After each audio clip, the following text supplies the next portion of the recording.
Aswin Sekhar, who is the second meteor astronomer from Kerala to get his own minor planet named after him. To talk about his minor planet, to talk about his research and aspirations, he is joining with us. So, welcome to our show. Thanks very much.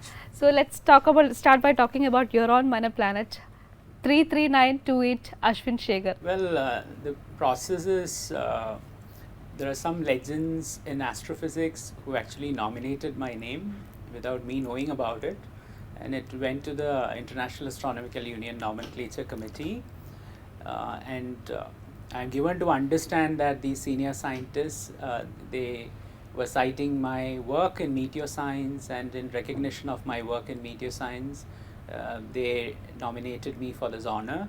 And the International Astronomical Union actually assessed my body of work, then approved it and announced this minor planet at a conference called Asteroids, Comets and Meteors in Arizona in America on June 21st. Venu Babu must be the first person to get such a recognition, but his name is not often heard. So, can you just tell about the contributions by the Kerala astronomers in this field? What you said is absolutely right. There was this great legend called Venu Babu from Talasheri in Kannur, and he was a true legend in terms of both as an astrophysicist as well as an institution builder, but most Keralites unfortunately don't know about him and his contributions. He is one of those people who has this rare recognition of having a comet named after him, a minor planet named after him. There's also something called the Wilson-Bapu effect in the astrophysics textbooks named after him, and there is this Venu Babu observatory in Kavalur in Tamil Nadu.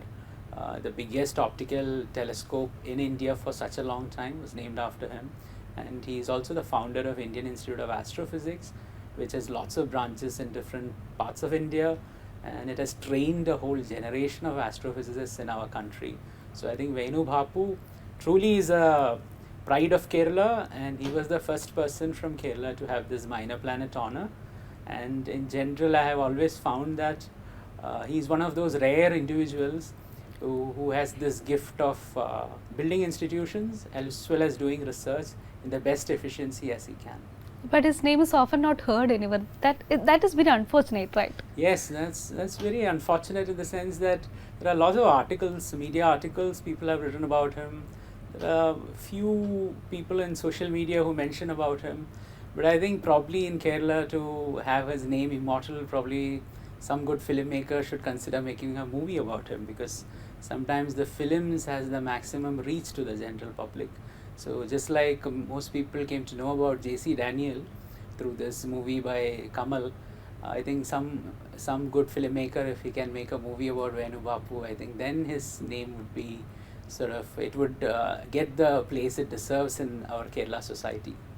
So actually it is very difficult for common people to understand about the celestial dynamics or celestial mechanics or dynamic mechanics and everything. So can you just tell me what really astronomers do actually? Okay, so there are different types of astronomers. There are stellar physics people, solar physics people, galaxy people. There are people who do work in asteroids, comets, meteors like me. There are people who work in cosmology, climate change, weather science, math science, and so many things connected with astronomy. So all these people do different things, but the general thing is we all study space, we all study celestial objects in the outer space, and we try to understand them. We try to understand them better so that we know our own place in the universe better. So that's the single line in which I can say that. But in a broader sense, we are trying to understand the formation, evolution of our own solar system, how the Earth was formed, and what role other celestial bodies have in our own solar system. How did you find your path? Is it like you were always fascinated by the astronomy or something from very childhood? How did you find your path? Well, most simple explanation is like most young kids, I was fascinated by the night sky.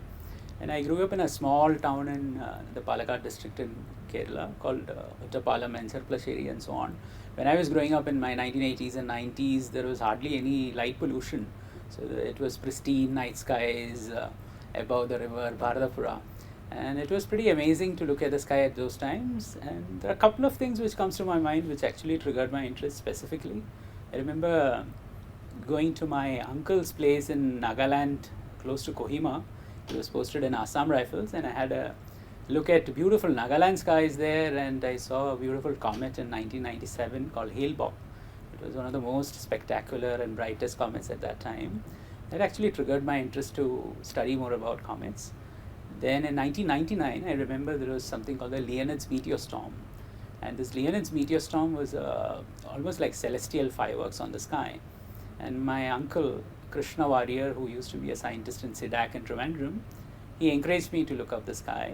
And I had a look at the sky, and I saw these beautiful shooting stars. That actually sort of sparked my interest into meteor science. So I thought one day I want to get into this field. And by so many luck factors coming together, now I'm blessed that I'm the first meteor scientist from India. So from Ottapalam to Paris, it must be a very hard journey. So tell us about your journey. It's a long journey with lots of ups and downs. I did my schooling until 10th standard in Cheruplassheri, in a small school there. Then I did my +1 and +2 in Bhavans in Cochin. Then I did my BSc from MG College Trivandrum. I did my MSc Physics from VIT Vellore in Tamil Nadu. I did my MPhil in Nuclear Physics from Christ University, Bangalore in Karnataka. And I also did some parallel projects with Indian Institute of Astrophysics, Bangalore, Institute of Mathematical Sciences, Chennai, and so on. Then luckily I got a British scholarship to do a PhD in Queen's University, Belfast in UK. Then I did a PhD in Halley-type comets and meteor showers. And I got to work with a top Scottish astronomer who was like the expert in meteor science in the whole world. Then I did my postdoctoral fellowship at University of Oslo in Norway. Then I specialized in celestial mechanics again. Then I came back to UK for a couple of years. Now I work with a meteor science team in the Institute of Celestial Mechanics in Paris Observatory. So it's been a long journey with lots of ups and downs. But one thing I want to highlight is I never studied in any Ivy League institutions or like prestigious brand name institutions. I never studied in Doon School or St. Stephen's or IIT or IIM or Oxford, Cambridge, Stanford, Princeton, nowhere. So I studied in sort of normal colleges, normal universities, not very prestigious brand names as it were. But I think this should probably become a little bit of an inspiration for people from rural parts of India, that even if you don't study in top brand name Ivy League institutions, you can still reach anywhere you like. That must be a lot of hard work, and that this is very interesting to know. And now you got a minor planet by your own named after you. So how does that feel? Well, it was a pleasant surprise. This whole process is very discreet. So I didn't know that my name was nominated, and also I don't know who all nominated me. So it's almost like a confidential recommendation letter which you are not supposed to see. So during this conference dinner in Arizona in America, during this Asteroids, Comets, Meteors conference, the American scientists, they announced this name, so it was a pleasant surprise. Some of these things actually make you like totally shocked and surprised at the same time.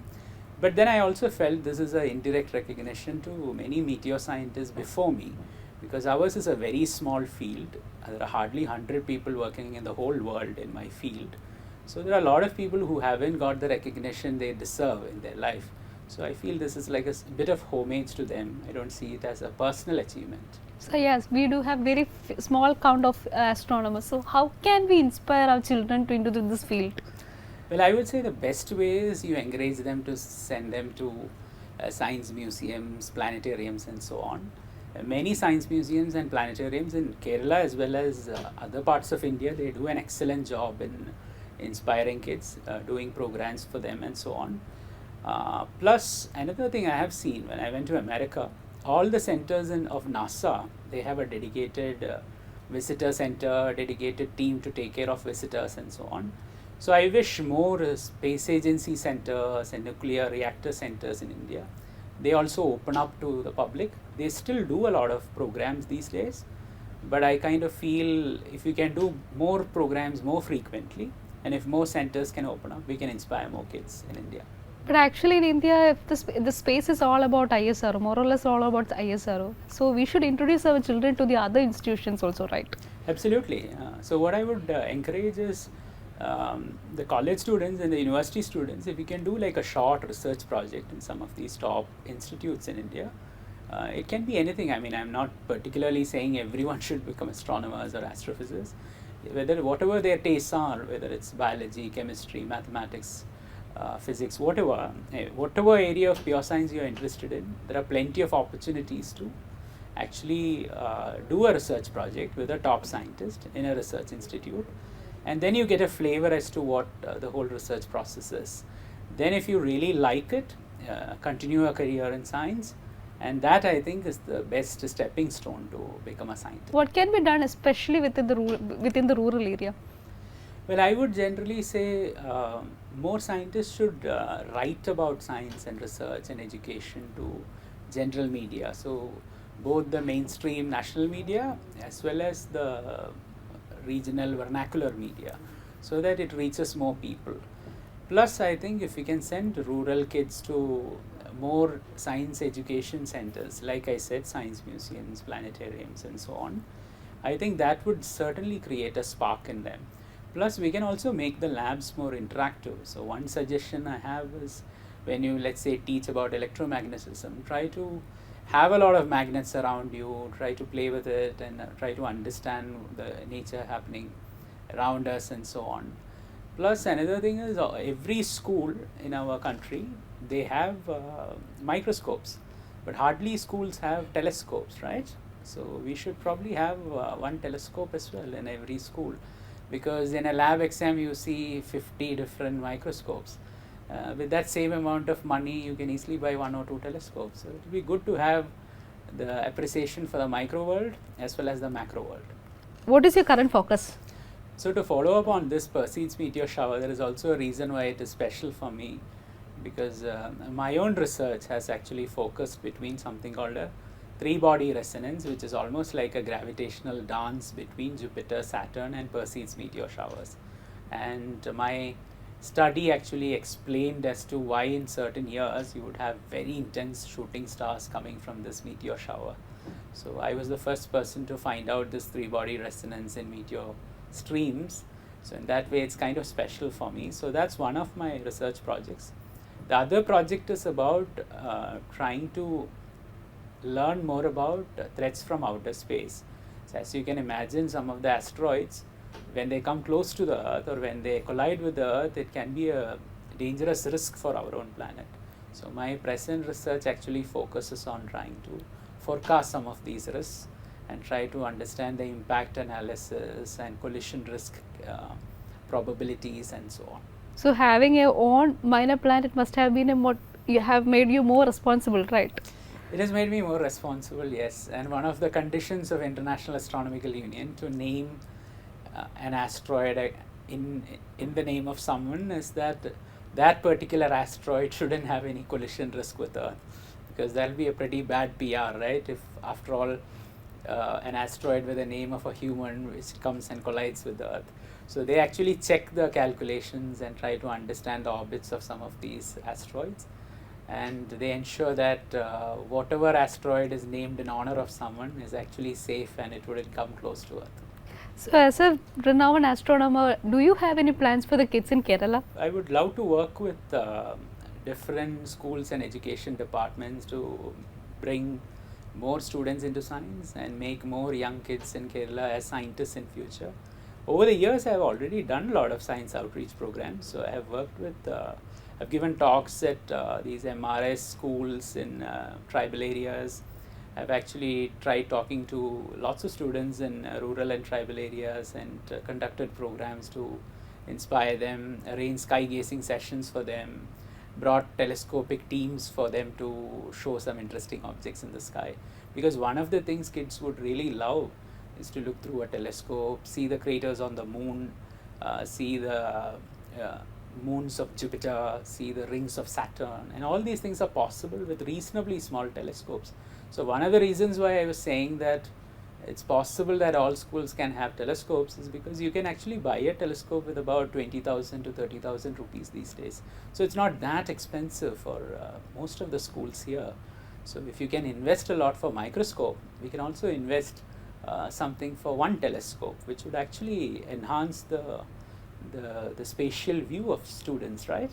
So I think that would be a nice thing to do in terms of understanding the cosmos and spreading the magic of cosmos to young kids. So So the government should also pay more attention for that, right? I would actually say that the school management themselves can manage this. We don't need actually government support for such a small thing. But it would be nice if more government schools also show an interest in these things.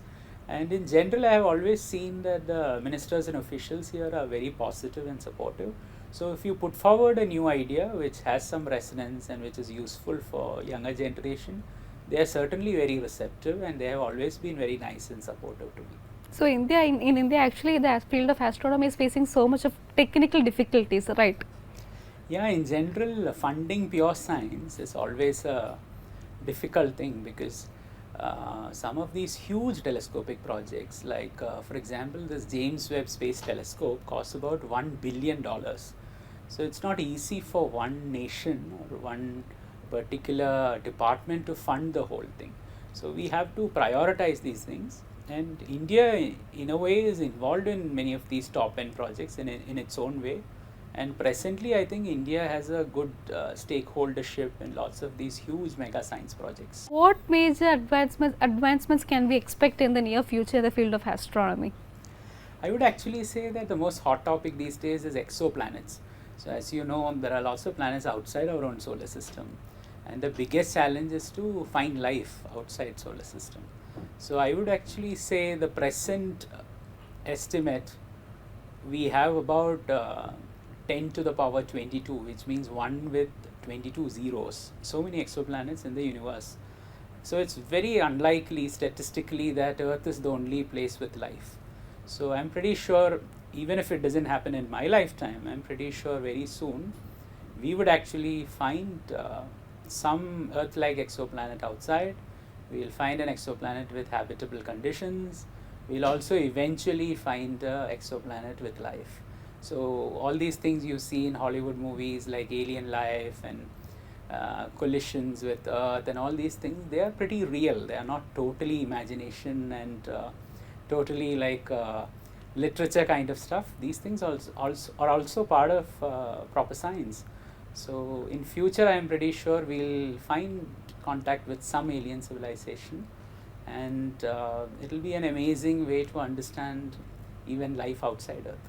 Oh, you are pointing out that Earth-like planet is not a imaginary thing, right? Not at all. They are finding new planets which are Earth-like, and some of them do find we find signatures for composition and chemicals which can actually possibly sustain life and sustain organic compounds. So this is very much like we are in the right direction to find life outside Earth. How will that affect Earth? That we don't know, because it depends on what kind of life we contact with, right? So life can be anything. It need not be intelligent life all the time. Sometimes the first life we might find in outer space is some microbes or some non-intelligent life. But when we connect with intelligent life, we actually don't know whether they are going to be more advanced than us in technology or whether more primitive than us. Because as you know, in our own case, about 200 or 500 years back, we were pretty primitive in our own ways. So we never know what kind of civilization and how advanced they are. So it could either be a boon for us or either could be a threat for us. But still, I think it's worth a try and it'll be fun. So you're expecting more young minds to be in this field and for the research, right? Yes, so this is a good selling point for young kids. Rather than using our old physics textbooks with just abacus and pulleys and all these wheelbarrows and stuff, we should show them some of these new research about exoplanets, galaxies, black holes and stuff. That will excite them even better. Final question, but I'm a little bit curious about this. What is this 33928, Aswin Sekhar? Your planet is named after like that. Yeah. What is this 33928? Well, that is just a random number from the database, because as I said, when they assign names for asteroids in the name of someone as scientific nominations, they just pick from a database of known asteroids, and this was just a name assigned by the computer, so there is nothing special about it. The most interesting thing I find about this orbit is this orbit is more eccentric than other orbits of main belt asteroids, which I think also suits my personality. So all the best for your future research, and thank you for talking with us. Thanks. Yeah.